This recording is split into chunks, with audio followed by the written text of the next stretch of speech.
So, as we were saying yesterday, Savitri, both Savitri the poem and Savitri, the Divine Mother's embodiment in the poem, are not meant to be explained and understood by the intellectual mind, least of all through grammar and syntax and all these word meaning. When we try to do that, we create an intellectual structure of thought in which we imprison the deity, much like in temples.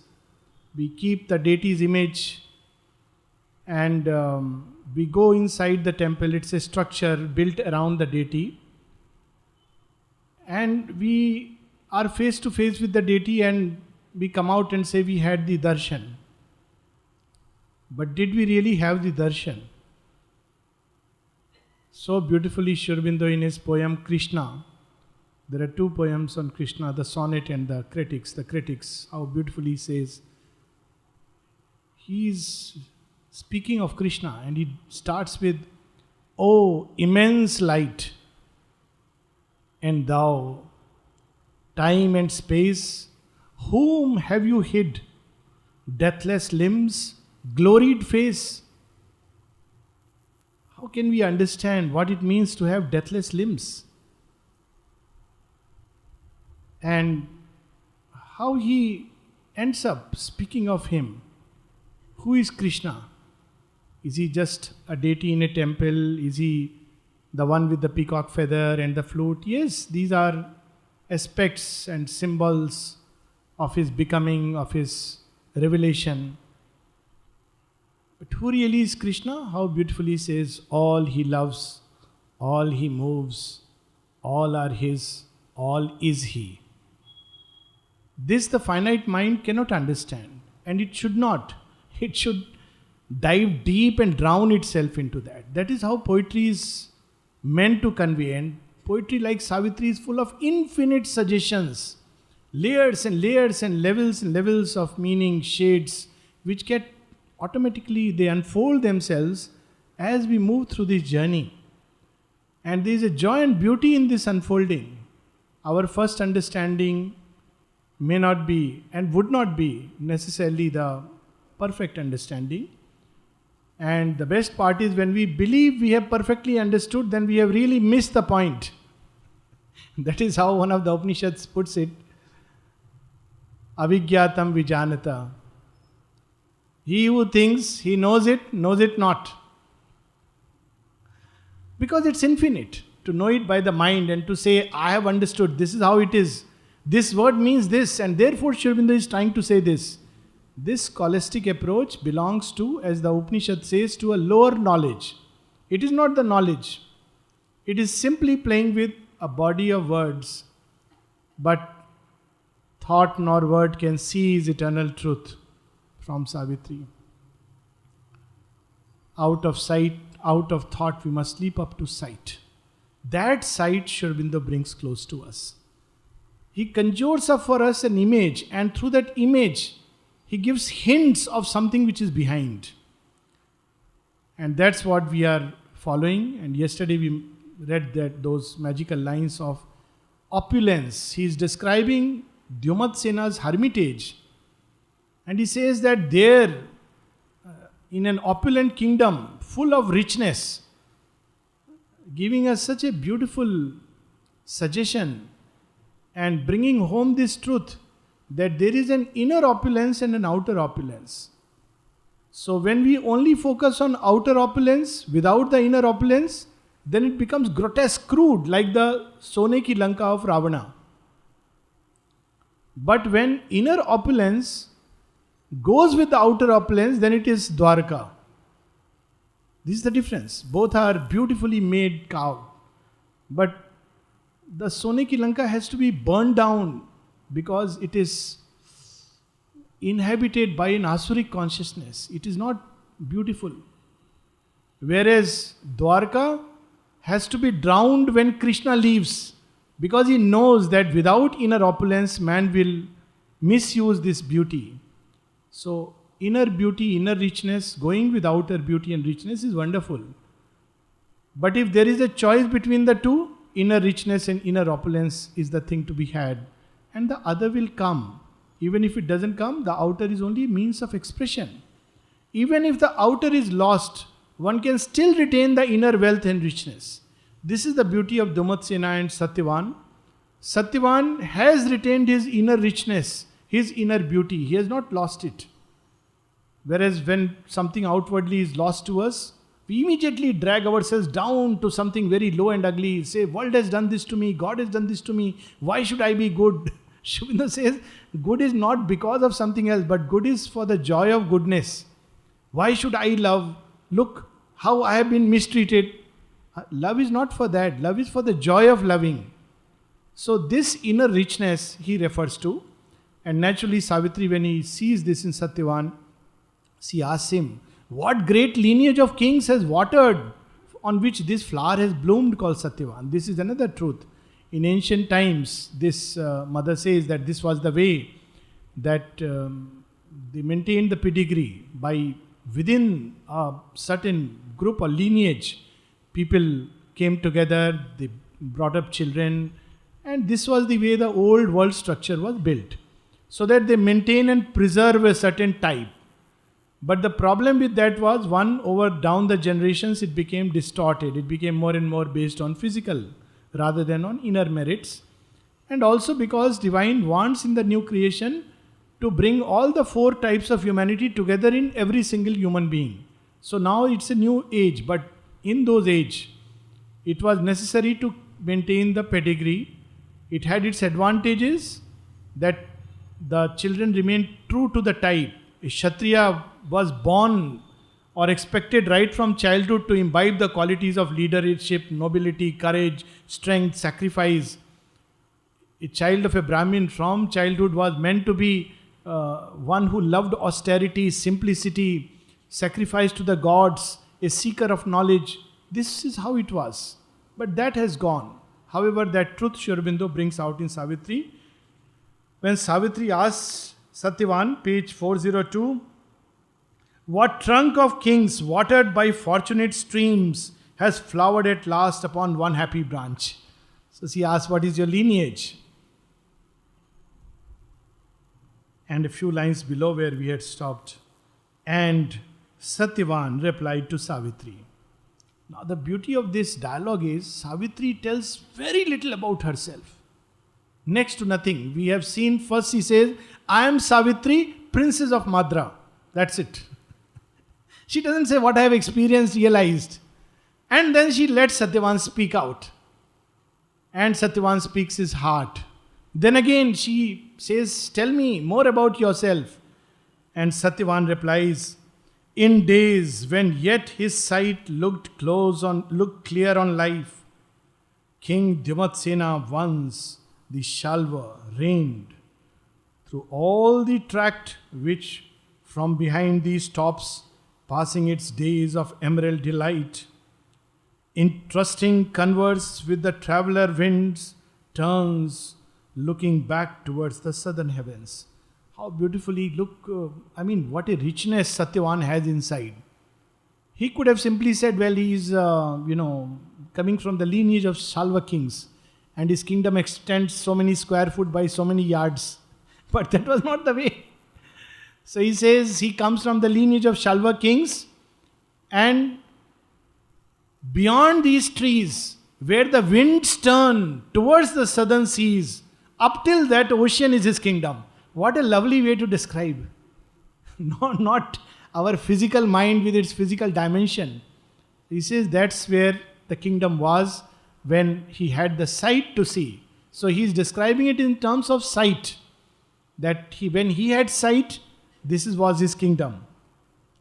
And now see this wonderful masterly line. And leans its flank upon the musing hill. So it is described the width and breadth of his kingdom.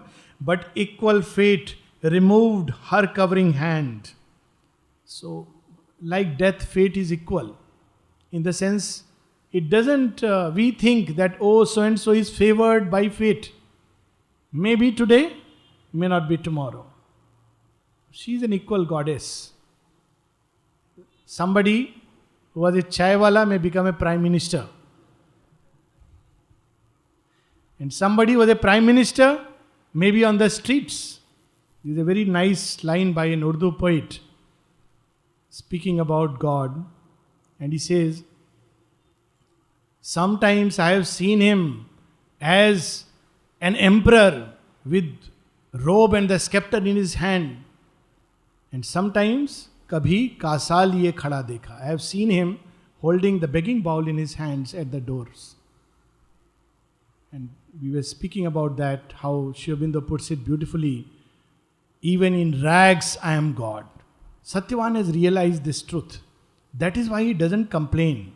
He doesn't say, you see the beautiful, another place the word adverse will come. He's not using the word adverse fate and cruel fate. He says equal fate removed her covering hand. And what did it do to him? A living night and closed the strong man's paths. Heaven's brilliant gods recall their careless gifts. This is a beautiful way to look at life. He's not saying it snatched away his property. No, nothing is ever ours. It was given and taken back. So the divine gives us, when he gives us, we are hardly thankful. But when he takes, we complain. But wasn't it always his? We came to world, as they say, with empty hands. And he gives. And that is his gift. As long as it is with us, we should use it beautifully. When it is taken away, he had given, he had all the right to it, and he has taken away. So here he says, heaven took away its brilliant gifts. They were heaven's gifts, the kingdom and sight and everything, and heaven has taken it away. Took from blank eyes their glad and helping ray, and led the uncertain goddess from his side. So fate, the uncertain goddess again, has been taken away from his side. So now he is left to grope in the night. But look, the message of the night. What does night? There is a message in the night. What happens when we are surrounded by the living night, which oppresses us from all sides? Outcast from empire of the outer light, lost to the comradeship of seeing men, he sojourns in two solitudes, within and in the solemn rustle of the woods. How beautiful. When night comes, when all the comrades and friends leave our side, when all that we had and possessed is taken away from us, then what we are left with? The joy of solitude. And that is a time, that is the message of the gopis, Krishna taking away their robes, robe of sin and the robe of virtue. How beautifully Sri Aurobindo puts it. And there comes a time when we are all alone. This whole world, nobody stands by our side. Nobody, not a single soul. And it's such a beautiful moment, because that means God says, today I want to meet you all alone. And where will I meet? In the night. Nobody will see us meeting. The world will not know. In the secret chambers of our heart, your heart, I will come and meet you. That's why I have sent this night. No friend and helper will stand by your side. Nobody will say, how are you? But that is the time I'll be there. But instead of that, we end up complaining, look, my friend left away. Look, that cheat, that scoundrel. How foolish. When he is drawing us close. So he says that when the night enclosed, what happened to him? Now he lives surrounded by two solitudes. And again, see the deep suggestion in this line. There are two solitudes. And Sri Aurobindo speaks of it when in the midst of a battlefield and in a crowd, you can feel alone. Then that is the real aloneness, when we can converse with God. But when we are only thinking of outer solitude, but inwardly we are crowded with all the fancies, desires, thoughts and everything, then that solitude has no meaning. It only makes us, there is a nervous breakdown, that's all. People withdraw into outer solitude and they believe they are becoming like Sri Aurobindo.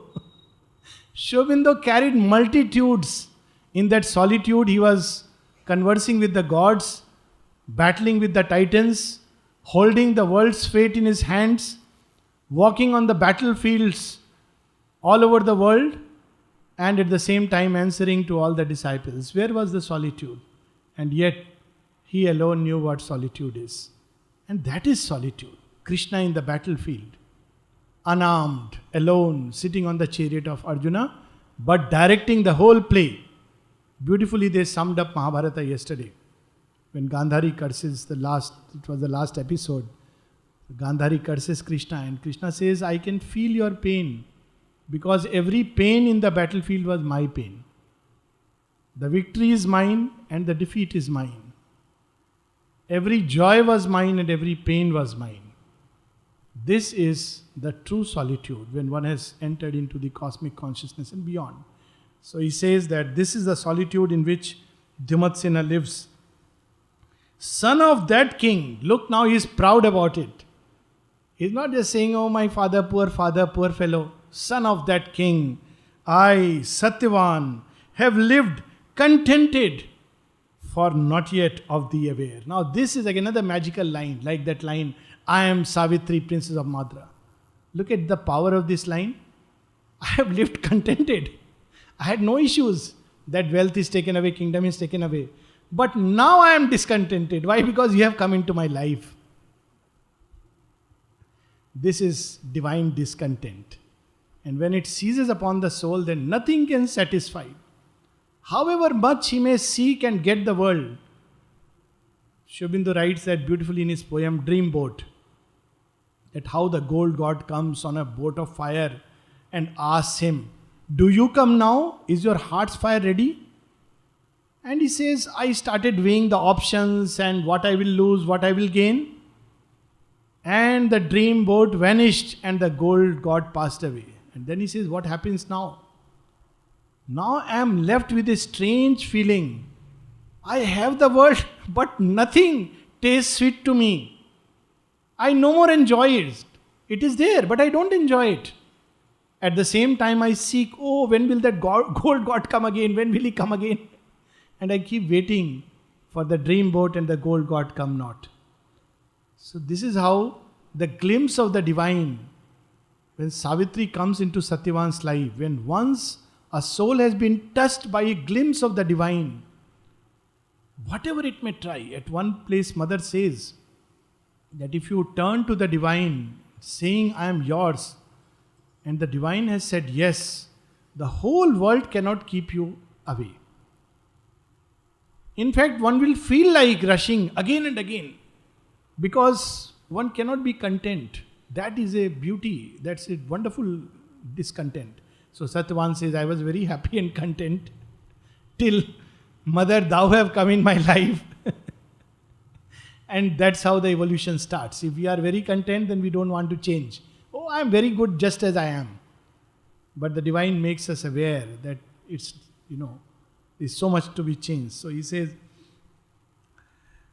in my high-peopled loneliness of spirit and this huge vital murmur kin to me, nursed by the vastness, pupil of solitude. So he is living surrounded by the universal life all around. It's a great teacher. In solitude, he says, who was my master and teacher? Solitude. So how does solitude teach? There are no words, nothing speaks, but solitude nurses the soul, and as it grows, reveals the sense from within. That is why people in the forest used to go, and the whole Upanishads is built along that line, because Upanishads means two things, at the feet of the master or the truth of the inner being. And then we had the Aranyaks, forest dwellers. So people went into the forest, and whenever they would ask a guru, tell me about truth, he would say, reflect within. No, they would reflect and the truth would dawn. Because in solitude, it dawns from within. So he says, I am nurse, I am the pupil of solitude. Just like Aruni Uddalak in the Upanishad, who is sent to the forest and he gets Brahmagyana. So when we have that inner quietude, everything speaks to us. A child will speak to us. A angry man will speak to us. A rabid dog will speak to us. The blue sky will speak to us. The emerald sea will speak to us.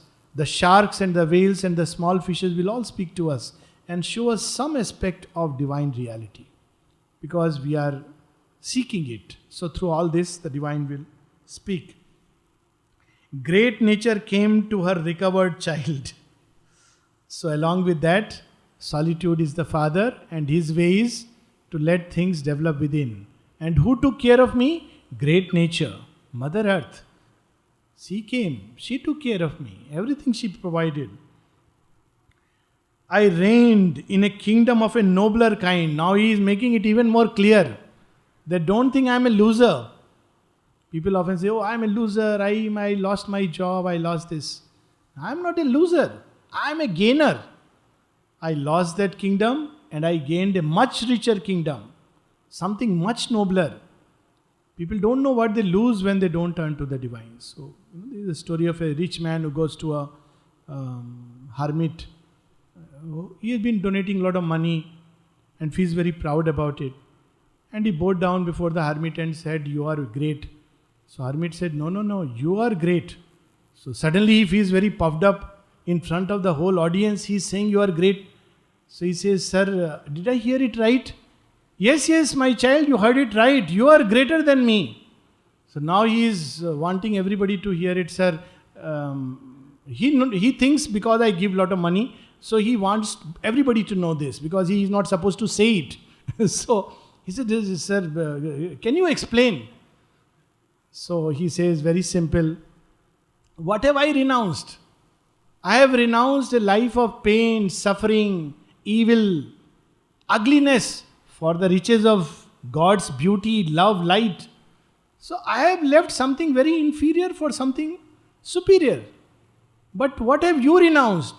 You have such a wonderful opportunity to give yourself to the divine, but you are renouncing this and you are continuing to live in that life of ugliness, sloth, slumber, pain. So you are renouncing something much more precious. I am renouncing tinsels for gold and diamond, but you are renouncing gold and diamond for mud and mire. So obviously you are a greater renunciate and therefore you are greater. And then poor fellow understood that, my God, it is not about giving money but giving myself. So here he says, I have lived in a kingdom of a nobler kind than men can build upon dull matter soil. What is that kingdom? That is nothing. I met the frankness of the primal earth. I enjoyed the intimacy of infant God. See how beautifully he puts it. Frankness of primal earth. This itself is again many shades of suggestion. What is a king surrounded by? Everybody who flatters. That's why the worst place to be is in a position of authority and power.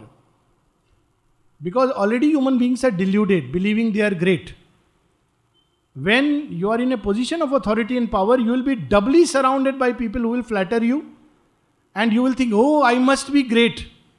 And there will be an abyss being dug deeper and deeper instead of... So it's a curse very often to be in that position. It's not a big grace of God. You have to be so much more careful that this doesn't go into the head. Because one is surrounded by flatterers. But primal earth, it doesn't do that. You may be king. You may believe you are great. Fall on a rock and you will break your bone. Frankness. It tells you, look, you are weak, you are hurt. And if you are strong, you will not be hurt. You may say, I am very strong. Stand out in the rain and see. Oh, I am very diligent every day. Every day, regularly, I go to the ashram and do my work. One cyclone comes, that is the time you are tested. How much sincere you are and how much you are. When everything is normal, everything is wonderful. So nature and the primal earth, it will not go by, it will not flatter us. It will test us. We may say we are fearless and court jesters may say, oh king, you are the most fearless person. And all the flatterers will say, you are the most courageous king. And how will primal earth show us with a frankness? Suddenly a lion, or why lion? A scorpion will come near us and test our fearlessness. And it will know, look what you are. Frankness of the primal earth. It doesn't lie. It tells the truth and shows us the mirror. So here he says, I have lived in that. I enjoyed the intimacy of infant God in the great tapestried. So this is the infant God, the material earth. So like every infant, it tells you the truth. In the great tapestried chambers of her state, marvelous line, free in her boundless palace I have dwelt. My king had a limit to his kingdom, but I live in a limitless palace. This is the boon given to few. Narada is given this boon because he loves the Lord. So Narada has this boon, wherever you want you can go, free will. So people have unfortunately put it as a curse. It's the greatest boon. There is no restriction for him because everywhere there is the Lord, and since he loves the Lord, everywhere he can go. That's the logic. Every place is his place. In one of the prayers, Mother says that he who loves thee is comfortable everywhere because everywhere he finds you. Everywhere the divine is there. Someone asked the mother this question, Mother, when I am in the ashram, I feel you and everything is very nice. But when I leave the ashram and go far, I lose that contact. What should I do to build the bridge? Beautiful question.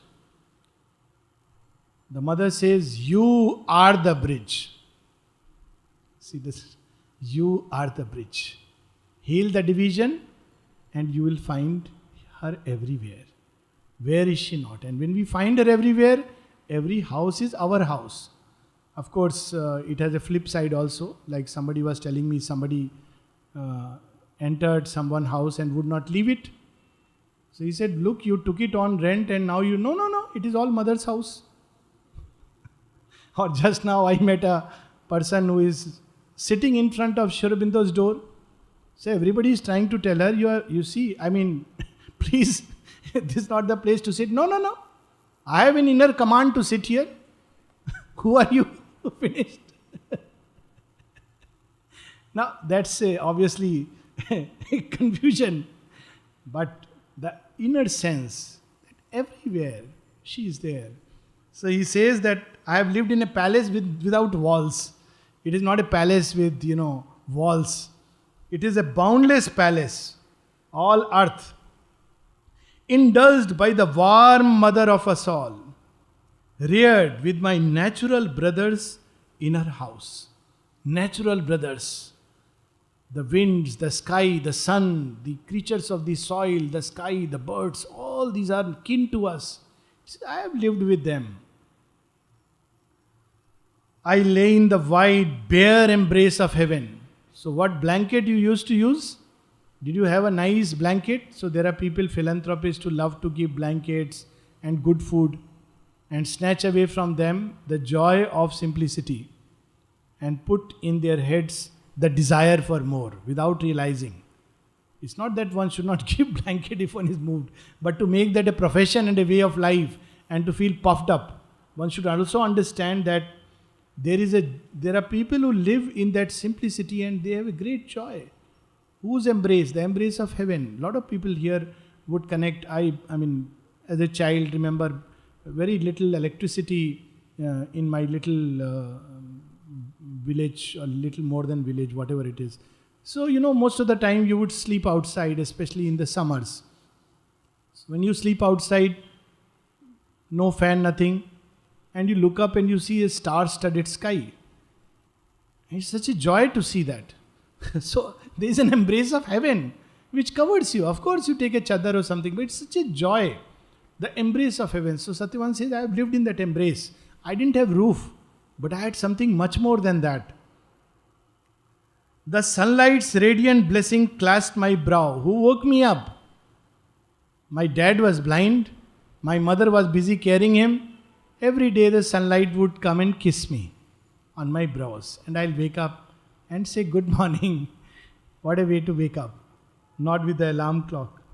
The moonbeam's silver ecstasy at night kissed my dim lids to sleep. Earth's morns were mine. So who kissed me good night?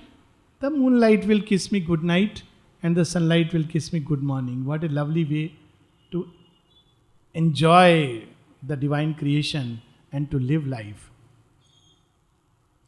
Lured by faint murmurings with the green robed hours. And early morning, instead of alarm clock, there was a nice little music. And that music would wake me up. What was the music? There is a stream nearby, and as it was running, early morning with the winds, as the winds change direction, the stream also begins to, make sound in a certain way. I would wake up. It's my morning alarm. So murmuring. I wandered lost in woods, prone to the voice of winds and waters, partner of the sun's joy. And when I walked alone, who showed me direction? The winds and the waters. And the sun was my friend, just as the winds and waters are his friends. And therefore, with that joy, I was walking. A listener, now this is another marvelous line, a listener to the universal speech. My spirit satisfied within me knew, godlike our birthright, luxuried our life, whose close belongings are the earth and skies. Vedas are not something in a book. That is only 1% of the Vedas. Vedas are written in every leaf and stone, in rivers, in trees, in the green of the earth, in the blue of the sky, in the murmur of the winds, there is Veda. And he who feels and experiences the inner solitude can hear this universal speech. The Vedas whisper in the cry of the bird. That is the story of Satyakam.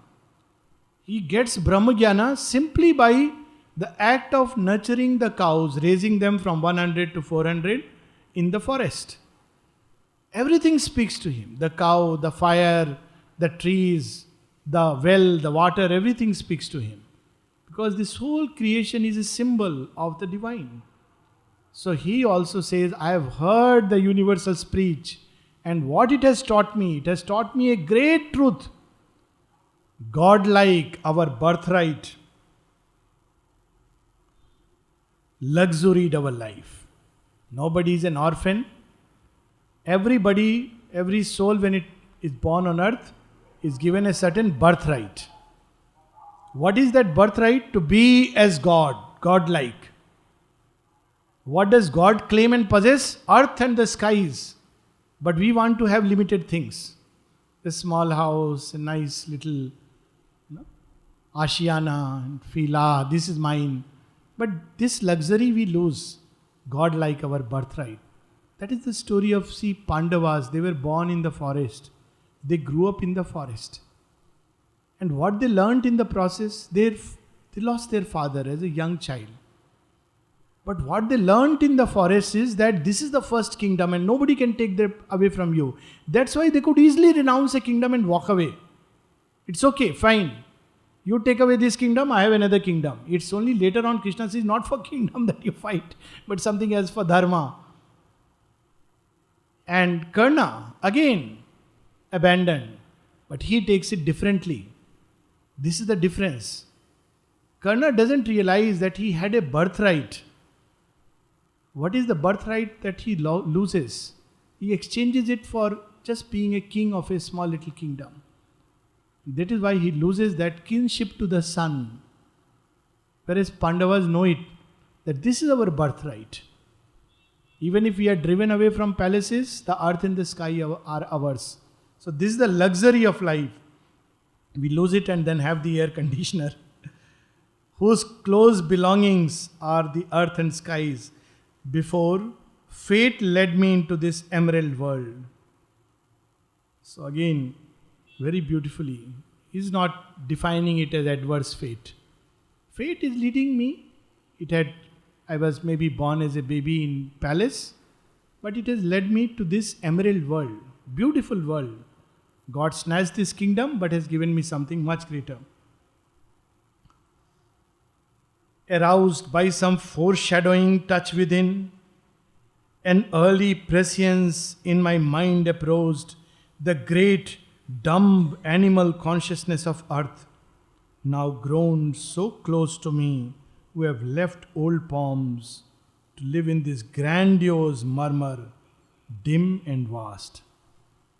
Because I was abandoned, if one may use the paradoxical word, to Mother Nature, I became friendly to all the beasts. And like an instinct, animal gets knowledge. It's very strange. There are scientists who study the life of an ant and they write books on ants. There are seminars on how monkeys do this and how monkeys communicate, and dolphins, how they speak to each other.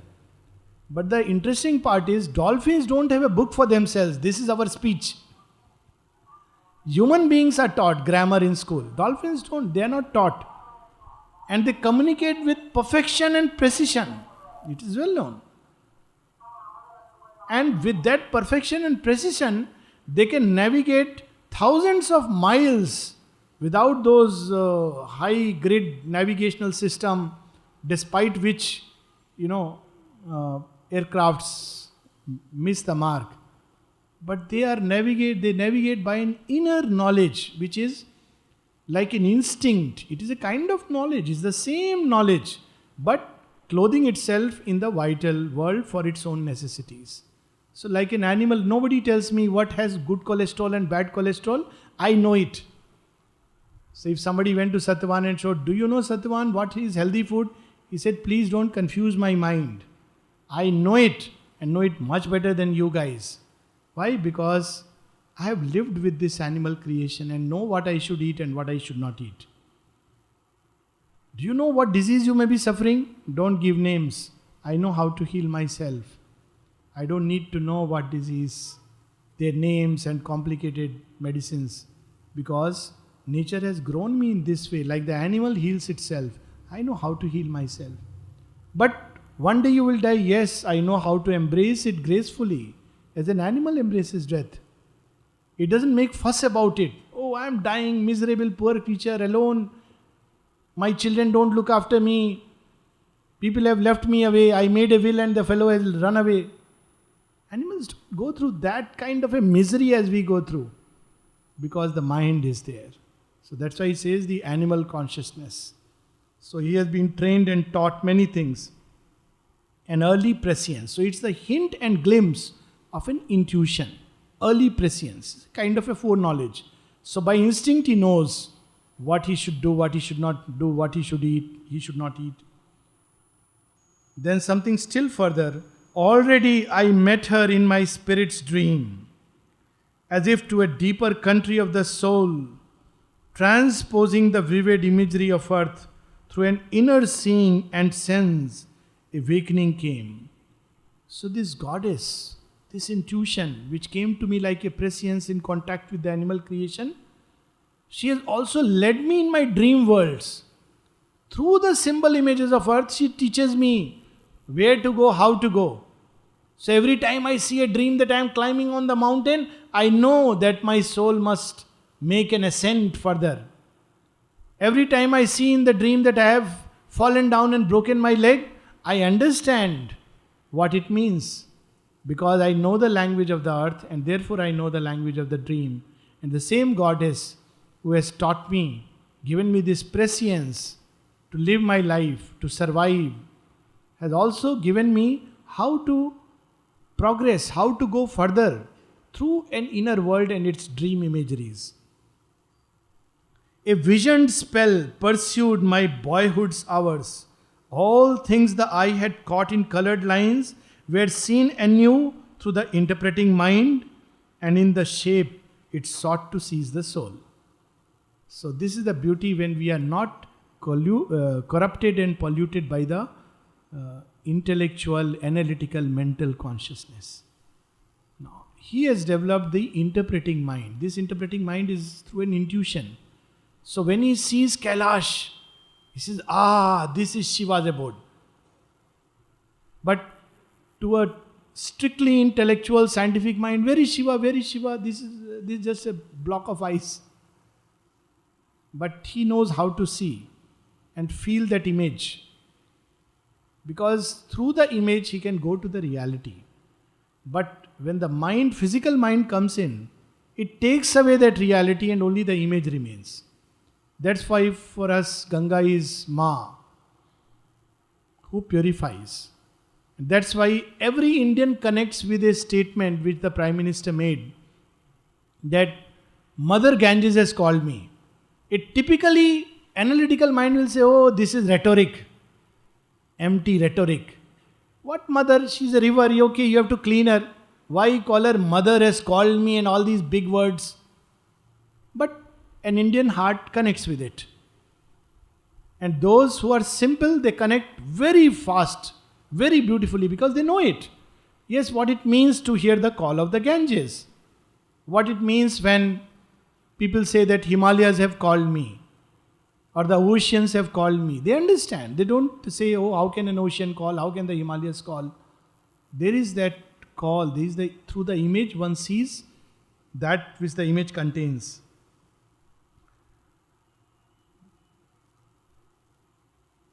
An early child God took my hand that held, moved, guided by the seeking of his touch, bright forms and hues which fled across his sight, limned upon page and stone they spoke to men. So, stone spoke to me. They showed me what it contains. Every time I saw the mountain, I felt inspired to be austere, even in solitude, to stand erect and lonely like a mass of power and strength. Who taught me asceticism? The mountains taught me asceticism. They taught me how to live an ascetic life. Who taught me abundance? The earth and its greenery taught me abundance. Who taught me oneness? The forest taught me oneness. Where I saw different varieties of trees, animals, everybody is held together with Mother Earth. Mother Earth doesn't say, I don't want the snake, I don't want the scorpion. Out you go. The ocean doesn't say that I will have only nice little fishes, not sharks. It has a place for the shark, it is a place for the whale, a place for the dolphin, a place for the little fishes. And each one is eating and being preyed upon, and eater eating himself is eaten. And all are eventually being swallowed back by Mother Nature and offered to the Supreme, and once again the cycle comes back. So this is the wonder of creation, that all Veda is there, and Satyavan has read the Vedas without reading a book. High beauties, visitants, my intimates were. Who came to visit me? Oh, what beautiful beings. Normally we associate beauty in a very limited way. Oh, so and so is so beautiful. There is so much beauty in nature that we miss. So what is that beauty? The neighing pride of rapid life that roams, windmane through our pastures. On my seeing mood, cast shapes of swiftness, trooping spotted deer. So every time I saw a horse with the manes running across the plains, or a deer jumping through, it filled my heart with the beauty of swiftness. And it showed me something, some truth that is hidden behind creation. Against the vesper sky became a song of evening to the silence of my soul. So it was like a song every evening when I saw it. They sang to me of beauty, of swiftness, of the march of the soul. This is how it should move across life. So we have a second session. Don't feel like stopping because such a beautiful canto. So we'll stop here, come back after 10 minutes and continue again.